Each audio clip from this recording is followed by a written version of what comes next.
For many years, the distinguished professor from the previous year would read the biography of the new recipient. It's always a long list of degrees, awards, conference presentations, publications, and the like.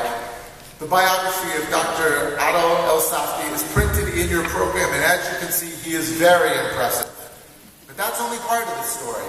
What the printed biography doesn't tell you is the impact that Dr. ElSafty has had on students.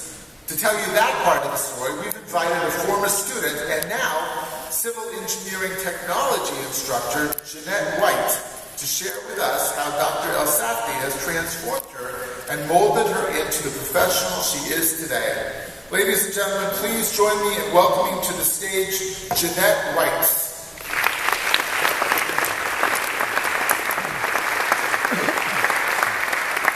Well, good morning. How are y'all?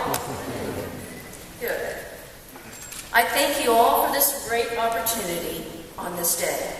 Thinking back, we can all think about those very important people who played vital roles in our life. These people have helped us become the person and the professional that we are today. Dr. Adel ElSafty is one of those very important people of my life. Prior to arriving at UNF, I came to know Dr. ElSafty when I was a student at the University of Central Florida. At that time, my focus was on becoming an aerospace engineer. I wanted to work for NASA. I had my childhood dreams in my mind. Yet, as the first semester progressed, I found myself struggling. I was not grasping the fundamental concepts. So when Dr. ElSafty's office hours rolled around, I was like a permanent fixture in his office. So, as faculty, we can all surely envision that constant, never-go-away student. Well, I was that student. I felt like I was always needed to ask questions, yet never, not one single time, did he ever make me feel like the unwelcome guest in his office. I was always greeted with respect, encouragement, and guidance.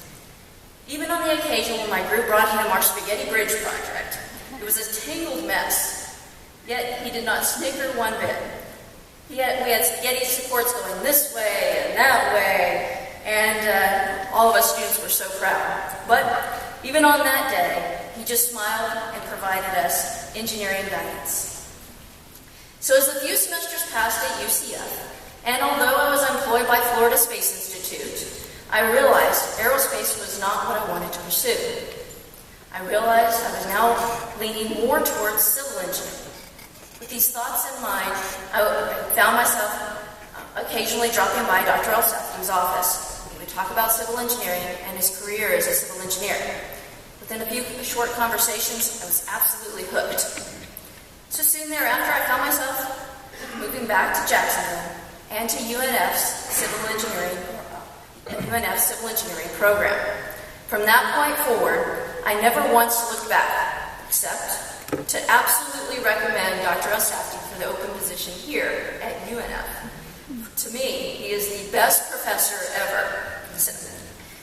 Now, as I am a professionally licensed civil engineer and lead instructor over civil engineering technologies and geomatics technologies, I strive to emulate the ways of Dr. ElSafty, the ways in which I so positively remember.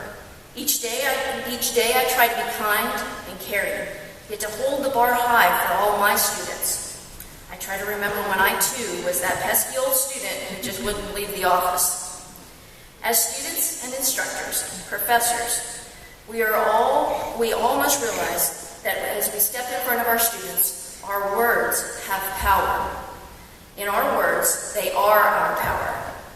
And in this profession, we have the absolute ability to change lives for the better. We have the power to inspire, the power to drive others to dig deep, and to have them accomplish more than they ever thought they could. Dr. ElSafty has changed my life. To this day, he inspires me to work hard and do more for my profession. In this way, he has shown me not to cringe as the upbeat student walks into my office, yet to smile and remember I was once one of them. As I reflect, to be open and caring, to not find time later to help, yet to find the time now, just as he did for us. With all that being said, ladies and gentlemen, faculty, and staff, Mr. President, it is my great honor to welcome UNF's 41st Distinguished Professor of the Year from the School of Engineering, my friend and mentor, Dr. Adel ElSafty.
So much for this wonderful introduction.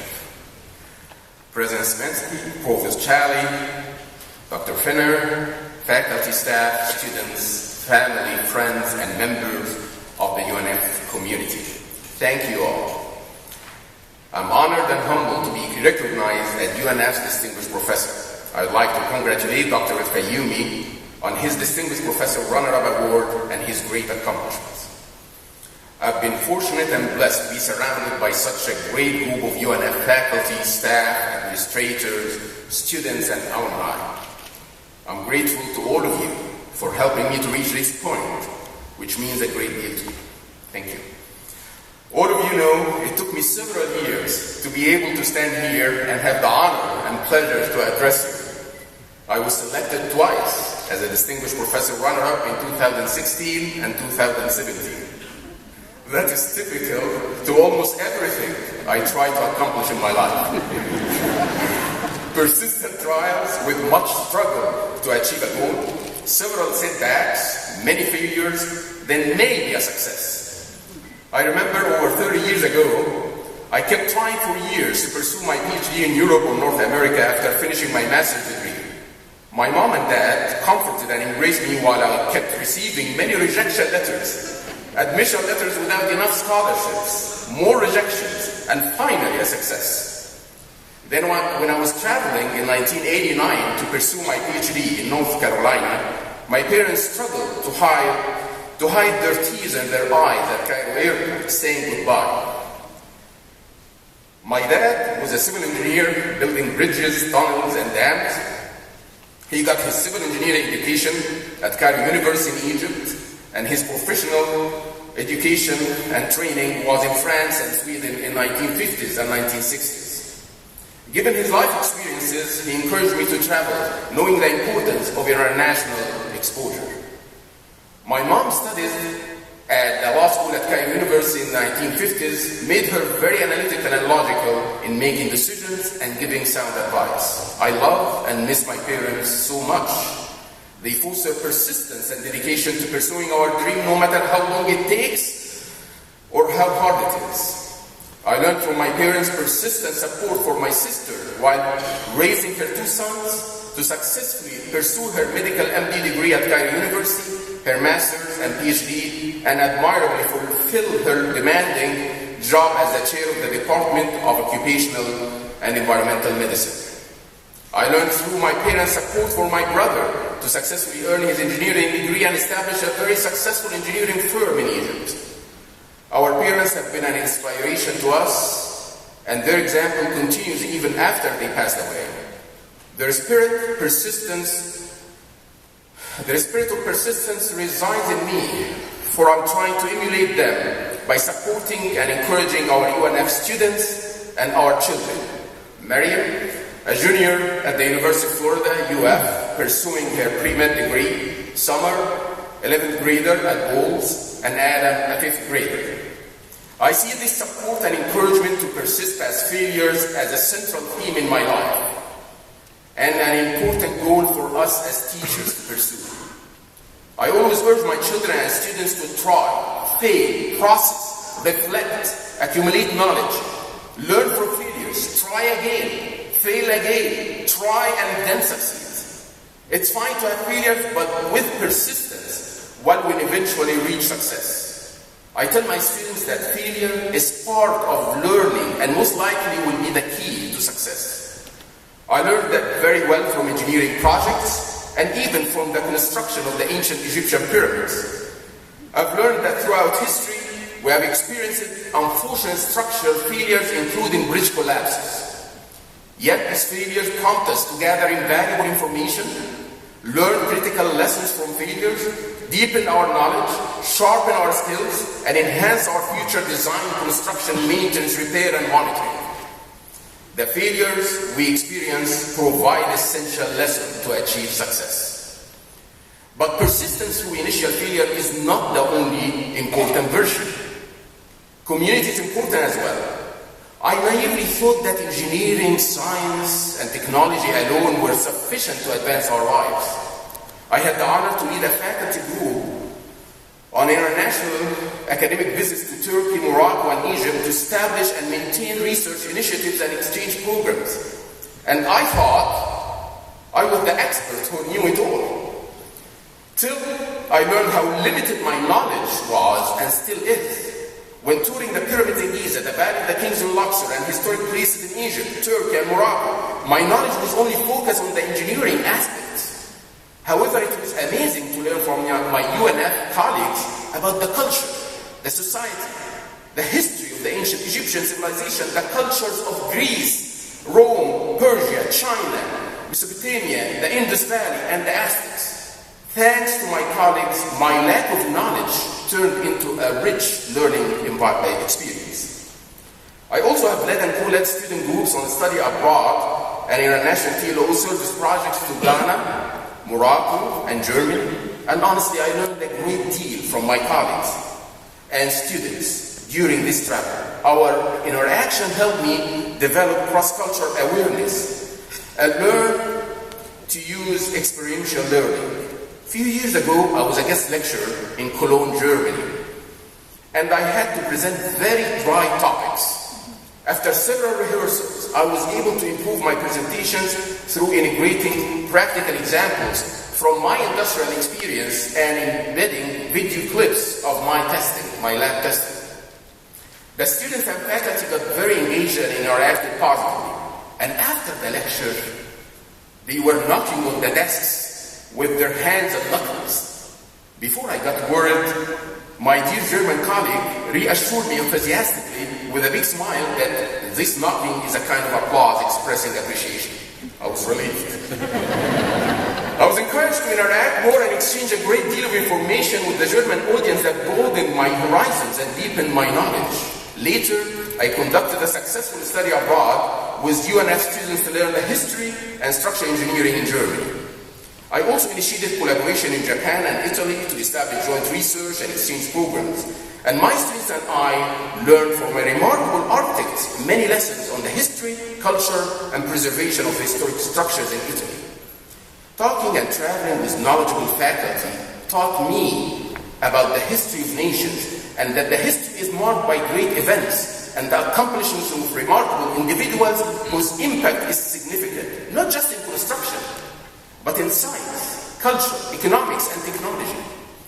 I learned that a vibrant community of learners from multiple backgrounds and perspectives is the best way to advance knowledge, and the best way to have a positive impact on our UNF students and to advance their careers. One of the areas of my academic expertise is pre-stressed concrete that you see in bridges and buildings. When I started teaching pre-stressed concrete, I failed to connect with my students. Then I was fortunate to partner with industrial firms and the Pre-Stressed Concrete Institute Foundation. With their help and my persistence, I succeeded in improving my lectures, and the students start being excited and having a good learning experience about today's great success in design, fabrication, and construction of millions of landmark structures using precast and pre-stressed concrete. They enjoyed learning about the history and evolution of pre-stressed concrete that resulted in a boom in reconstructing bridges in Europe that were destroyed during World War II. With persistence and learning from my failures, along with the support of my community of scholars and industry professionals, I was fortunate to lead UNF student teams to win regional and national competitions, collaborate and lead faculty research teams from 8 universities, secure about $2.5 million project funds, including a national grant to establish the first PCI engineering design studio in the US, and publish a textbook and 90 journals and conference papers. I was blessed to receive a national award by the PCI, the Educator of the Year Award, an award of Fulbright Scholar and Fulbright Specialist. But my experience is not unique. Although I'm the one being recognized today, there are many of you who are doing amazing work. As we speak, almost 17,000 UNF students are being inspired by the teaching of our knowledgeable and dedicated faculty. Do you know what I think is unique about UNF? It's our passionate professors who spark enthusiasm, create a culture of active learning, light the fire of curiosity, foster students' critical thinking and creativity, engage in our community, and not only engage with our students, but invest in their overall well-being. My daughters, Mariam and Summer, used to ask me when they were young, "Dad, what do you really do or accomplish?" They basically questioned the impact of professors. I kept telling them that thousands of lives are being saved every hour as a result of rigorous academic research and teaching that contribute to advances in medical science and innovations in engineering. My answer did not convince them enough. Till my daughter started pursuing her pre-med studies at UF, volunteering at Chance and Mayo Clinic, she started realizing that indeed thousands of patients are being cured with new medicines and innovative discoveries. To convince my children more, especially Adam, I shared with them the news of adaptive toys that help children with physical disabilities by combining efforts and innovations of physical therapy and engineering at UNF. I explained to my children that we proudly work in an inspirational community where we take on big challenges in our research and teaching. Thus, challenges do not become setbacks or roadblocks, but offer us opportunities to do remarkable work. I constantly share with my students and children how graduates from UNF and other institutions have contributed to designing, constructing, improving, and maintaining many resilient bridges, buildings, tunnels, roads, and new water, energy, and transportation systems to improve our lives. I am biased to engineering. Every day, a new invention or innovation emerges in engineering that enhance our overall well-being. I think my children were either convinced after my persistence in providing success stories, or they just got bored and gave up asking. But do you think I stopped? No. I told my children and students again, remember, Apple was on the verge of bankruptcy 20 years ago, but Steve Jobs' clear vision, sound plan, creativity, and partnership with competitor Microsoft turned things around to make Apple now the most successful US company that tops a market valuation of $1 trillion. I added, also 10 years ago, Elon Musk's vision became a reality after years of many setbacks, 3 failures, hard work, and then 1 success that converted the 2 struggling companies of Tesla and SpaceX from being on the verge of bankruptcy to today's very successful companies. At the beginning of the new academic year, it's important to remember that it's our individual and collective effort as faculty, staff, administrators that create a unique and healthy learning environment. Today, we are fortunate to witness a great progress at UNF because of these efforts across all of our colleges. Our accomplishments have earned national and international acclaim. We challenge our students, embrace their failures, support and inspire them to pursue success. That combination of challenging our students to persist and supporting them as a community is a huge strength to UNF. Yet with all of these successes, did we realize our full potential? Despite our dedicated efforts in providing a rich learning environment that has significantly improved students' progress and growth, the state metrics are not reflecting our dedication. My colleagues, now more than ever, our job is to acknowledge the challenges before us, learn from the failures behind us, and turn those failures into successes. We will leverage our resources, our competitive advantage, our skilled faculties, and our supportive industry to achieve giant leaps of progress and sustainable success. We will work collaboratively to provide a healthy environment and an enjoyable freshman experience, attract remarkable students, retain and motivate them, support and help them persist, graduate, and place them in a successful career. We will keep inspiring and engaging our students in hands-on experience and experiential learning. I believe that with a renewed focus on what we do best, challenging and supporting our students, the matrix, as well as our outstanding student learning will eventually reflect our success. My colleagues, as we look toward the future, let's face our challenges and overcome our difficulties and limitations together. Let us continue transforming education to meet the rapidly changing world and emerging challenges. I suggest we build bridges of understanding, remove the barriers of misunderstandings, remove the barriers of misunderstanding, and pave the road for partnership. Let us work alongside each other in a grand, diverse community of learners who reach across boundaries, barriers, and differences, sharing our diverse experience and expertise, and build a successful future together. We will become stronger and more successful.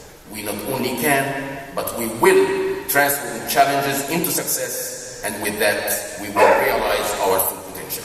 Thank you.